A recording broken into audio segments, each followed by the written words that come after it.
어린아이들이 이제 걸음마를 배우면요, 이제 한 자리에 있지 않으려고 합니다.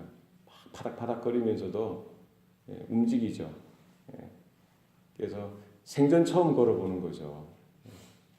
그래서 아슬아슬하게 아장아장 하면서 이제 걸어 다니는데 얼마나 많이 넘어져요. 처음에 넘어지고 또 자빠지면은 엄마의 마음이 또 이제 애리잖아요. 쫓아가서 좀 일으켜주고 싶지만 그냥 내버려 두는 거예요. 왜 그렇습니까? 그러면서 일어서는 법을 배우고 또 걸어가는 법을 스스로 체득하도록 기회를 주는 거죠. 아이들이 이렇게 걸어가고요. 또 조금 전에 있으면 또 달려가고 이렇게 하면서도 늘 엄마의 그 시선, 부모의 시선은 그 아이들에게 있는 겁니다. 애들은 자기 가는 길만 보죠. 자기 앞에만 보는 거예요. 시야가 이렇게 넓지 못합니다. 그러나 어머니, 부모님은 일을 하면서도 아이들이 뭐 하는지 애들을 향해서 그 어린아이, 걸음마하는 어린아이를 결코 이렇게 내버려 두지 않죠. 늘 지켜보고 살피고.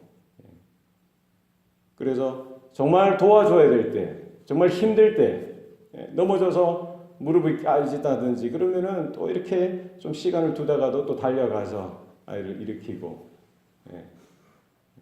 이렇게 달래주고 또 세워주는 것이죠. 우리 신앙의 삶이 그렇습니다. 우리가 홀로 걸어가는 것 같고요. 우리 눈에 하나님이 보이지 않고요. 또 우리의 눈에 하나님을 이렇게 발견할 수 없을 것 같은 그 순간에도 하나님은 늘 자녀된 저와 여러분을 늘 바라보시고 지키시고 살피시는 줄로 믿습니다. 우리는 막 세상길로 달려가는 거예요. 우리는 눈에 보이는 것, 우리 눈에 보이는 것만 이렇게 우리 시야에 들어오는 것만 보지만 하나님은 모든 것을 살피시고요. 특별히 하나님의 자녀된 그 성도들 하나하나를 불꽃 같은 눈동자로 지키시고 보시고 살피시는 줄로 믿습니다. 우리는 하나님이 안 계신 것처럼 여겨질 때도 있습니다. 하나님이 느껴지지 않을 때도 있어요. 하나님이 멀리 이렇게 계시는 것처럼 느껴질 때도 있습니다. 그래서 우리는 세상에서 이렇게 걸어가고 달려가다가 넘어질 때도 그것으로 인해서 상처를 받고 아파하고 힘들어할 때도 하나님은 늘 우리 편에 계시고 우리와 함께 하시고 우리 뒤에서 우리 옆에서 혹은 우리 앞에서 우리와 함께 하시는 줄로 믿습니다. 출애굽한 이스라엘 백성들에게 하나님은 이 광야의 인생길을 걸어가게 될 그들에게 주셨던 은혜가 무엇입니까? 그들로 하여금 성막을 짓도록 하시는 거예요. 성소를 만들게 하십니다. 이 성막은 이스라엘이 하나님께 나아갈 수 있는, 하나님을 만날 수 있는, 하나님을 경험할 수 있는 귀한 영적인 거룩한 자리입니다. 하나님을 어떻게 제사드리고 하나님께 어떻게 예배로 나아가야 하는지 하나님은 그 성막 제도를 통해서 성막 제사를 통해서 이스라엘에게 알려주셨던 것이죠. 그래서 광야 40년 동안 걸어갈 때에 늘 언제나 그 언약궤가 앞장섰고요. 그들이 머무는 곳에 늘 언제나 그 성막이 그 중심 가운데 이스라엘의 그 12진 그 중심 가운데 늘 언제나 거했던 것입니다. 이 성막은 하나님께서 이스라엘 가운데 거하신다는 상징이죠. 하나님의 말씀이 이스라엘 가운데 거하신다는 거예요. 하나님은 살아계시고 이스라엘과 함께 하시며 그들과 동행하시고 그들을 인도하신다는 것입니다. 성막의 가장 중요한 것은요, 하나님의 임재가 이스라엘 가운데 있다는 것입니다. 하나님의 보호하심이 이스라엘 가운데 있다는 것입니다. 하나님의 인도하심이 이스라엘 가운데 있다는 것을 말씀해 주고 있습니다. 우리 교회 가운데도 마찬가지입니다. 믿는 성도들의 그 가정과 두세 사람이 모이는 그곳에 하나님의 임재가 있는 줄로 믿습니다. 하나님의 보호하심과 하나님의 인도하심과 이끄시는 은혜가 우리 모든 성도들의 걸음걸음마다 모든 삶의 시간과 공간 가운데 늘 함께 하신다는 거예요. 우리의 믿음이 늘 언제나 그 함께 하시는 하나님을 향해서, 우리를 도우시는 그 하나님을 향해서 우리가 늘 깨닫고 더 깊이 하나님을 알아가고 발견하는 그와 같은 믿음, 그와 같은 은혜가 우리 가운데 있어야 할 줄로 믿습니다. 하나님께서 이 성막을 짓는데요, 여러 가지 복잡한 절차를 거쳐서 하나하나 자세하게 이렇게 알려주십니다. 오늘 우리가 읽었던 본문에서는 휘장을 어떻게 쳐야 하는지, 그 염소털로 이렇게 양장을 11폭으로 만들어서요, 하나에 5폭 또 6폭 이렇게 해서 또 이 성막을 덮게 하시는 것이죠. 그리고 붉게 물들인 숫양 가죽으로 그 성막 전체를 또 덮을 수 있도록 이렇게 또 하십니다. 그 위에 또 해달의 가죽으로 또 덮게 하시는 것이죠. 성막에 어느 정도 골격이 나고 그 위에 덮개를 여러 겹으로 이렇게 덮도록 하시는 것이죠. 여기도 캘리포니아의 더위도 얼마나 극심합니까? 얼마나 뜨겁습니까? 마찬가지로 팔레스타인 중동 지역 유대 땅에 있는 그 광야, 거기에 더위, 여름의 더위는 말을 하지 못하죠. 아주 무덥습니다.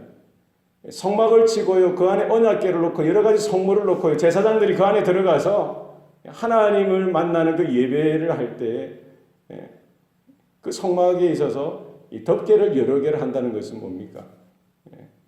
그 무더운 그 열사의 더위를 막아주는 거예요. 밖이 아무리 더워도요, 그 안에 들어가면은 선선하도록 하는 것입니다. 여러 겹으로 그 태양의 빛에 그 강렬한 그 빛을 막아주고요. 또 그 사막에 밤에 되면 얼마나 또 혹한이 옵니까? 얼마나 추운지 몰라요. 그 추위도 막아주고요. 또 모래바람도 막아주죠. 또 때로는 거기도 이제 태풍이 부는 모래 바람이 아주 강력한 그 스톰입니까? 그런 것이 이제 또 불면은 그것을 또 막아줘야 되는 거예요.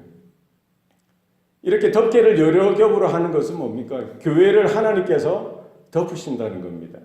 하나님의 보호가 한 겹, 두 겹이 아니라 여러 겹으로 그 교회를 감싸고 있다는 것이죠.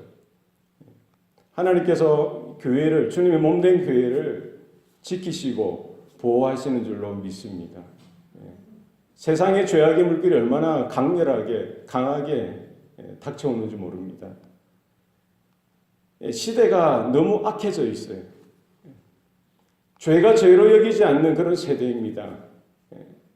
예전에는 뭐 조금만 뭐 피가 나고요, 이러면은 그냥 다 그냥 정리가 되고 이제 싸움도 끝나고 해야 되는데, 지금 피나도, 여러분 뉴스 보셨어요? 한국에 여중학생들이 애를 때리는데, 예전에는 그냥 뭐 해서 코피 나면 이렇게 모든 싸움이 끝나는 거예요. 그런데 그 한 여자를, 동급생이죠. 한 4-5명이 때리는데요, 피투성이가 터지는 거예요. 얼굴만 그런 게 아니고 온몸에 피투성이 터지면서 그것을 또 애들은 또 이런 SNS로 생중계를 해요. 그러면서 또 이야기가, 나는 피냄새가 좋아. 그 여자애들이 할 말이 그만큼 잔인하고요, 그만큼 죄가 뭔지 정말 그에게 아파하고 슬퍼하고 괴로워하는 것, 그것을 오히려 더 즐거움을 삼고 기쁨으로 삼는, 그것이 우리 일반적인 우리 여중학생들이에요. 여중학생. 조직 폭력배들이, 아주 깡패들이 그런 게 아니라 우리가 눈에 보이는 일반적인 그런 애들 중에 그런 애들이 그렇게 애들 괴롭히고요.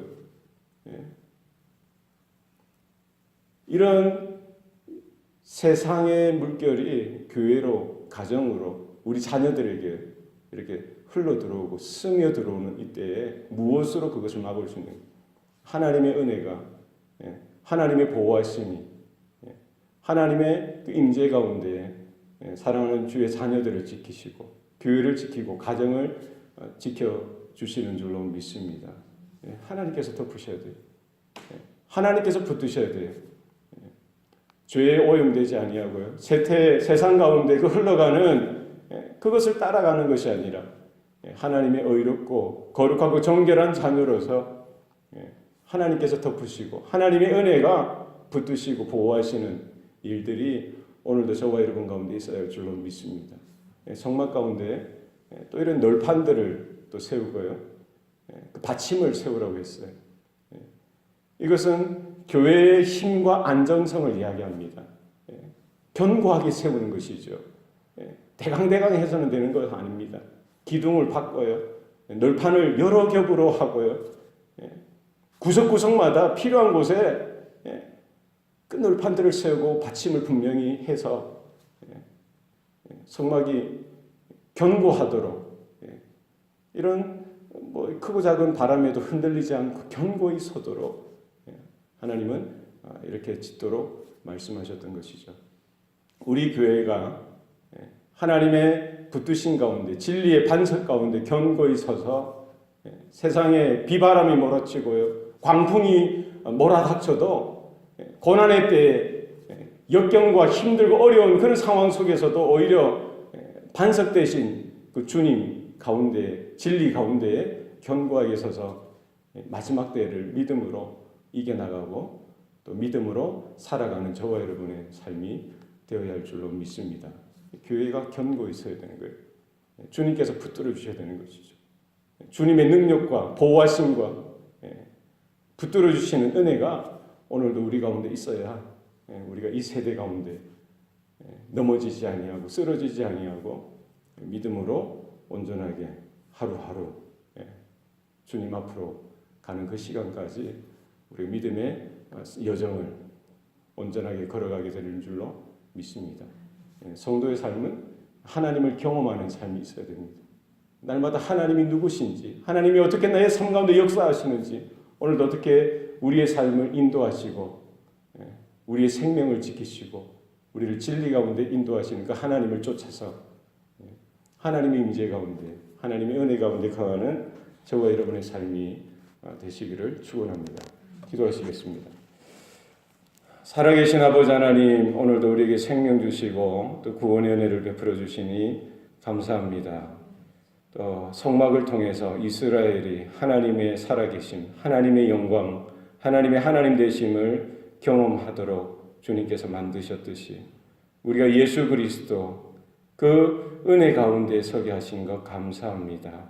하나님, 이 교회가 주님의 몸된 교회요 또 하나님의 나라요 하나님의 백성으로 부름받은 줄로 믿습니다.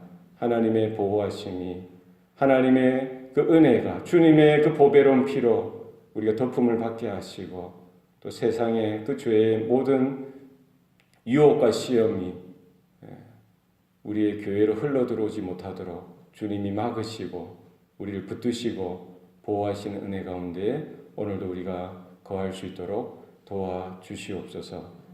믿음의 반석 되신 우리 주 예수 그리스도 진리 가운데 우리가 바로 서게 하셔서 하나님 세파의 죄의 물결 가운데 또 비바람이 몰아쳐도 흔들리지 않게 하시고 견고하게 주님 가운데 서게 하여 주셔서 오늘 하루도 또 하나님의 살아계신 역사와 능력과 영광을 경험하는 복된 하루가 되도록 주님 주장하여 주옵소서. 사랑하는 우리 자녀들 하나님 특별히 기억하여 주시고 또 부모로서 우리가 할 수 있는 것이 하나님 많지 않습니다. 하나님께서 저들의 아버지가 되어주시사 하나님께서 불꽃과 같은 눈동자로 지키시고 하나님이 저들에게 믿음도 주시고 지혜도 주시고 또 무엇을 위해 사는지 어떻게 살아야 하는지 하나님 앞에서 야곱처럼 부르짖게 하시고 요셉처럼 하나님과 동행하게 하시고 다윗처럼 하나님의 마음에 합한 자들로 설 수 있도록 주님 붙드시고 사용하여 주시옵소서. 에스더와 같이 결단하며 하나님 앞에 서리라. 내가 죽으면 죽으리라. 이와 같은 믿음으로 서는 귀한 우리 세대가 될 수 있도록 주님 일으키시고 세우시고 사용하여 주시옵소서. 모든 것 감사드리고 예수님 이름으로 기도합니다. 아멘.